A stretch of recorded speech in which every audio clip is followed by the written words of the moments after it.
আমার নাম শৈলেশ। আজকে আমরা কালানাগিন 12 বিঘাতে আসছি। আমাদের প্রোডাক্টের ডেমো করেছিলাম বলে আজকে এই বাগানটা অত সুন্দর দেখা যায়। আগে অনেকই রেড পোকা ছিল এই বাগানে, চায় বাগানে। তারপরে হচ্ছে যে এই আমাদের 12 বিঘাতে কালানাগিন 12 বিঘাতে একটা ডিস্ট্রিবিউটর আছে, তো ওনাকে দিয়েছিলাম এমআইবির আর এমআই স্প্রে মারতে বলেছিলাম 10 দিন আগে। তারপরে হচ্ছে যে রেড পোকা এখন সব সম্পূর্ণ এখন গায়েব হয়ে গেছে, কিছুটা আছে একবারই মারার পরে। ও ভালো রেজাল্ট পেয়েছি আমরা। আর চলি পরিমল কাছে যে ওনাকে কেমন লাগেছে এই প্রোডাক্টটাকে ইউজ করে। ভালো লাগেছে স্যার।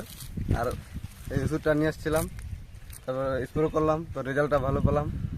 তো বলবো আরো নিয়ে আসবো, স্প্রে করবো। হ্যাঁ, তো ভালো লাগেছে। একবারই ইউজ করেছেন খালি, হ্যাঁ, প্রথমবার ইউজ করে অত ভালো রেজাল্ট পেয়েছে।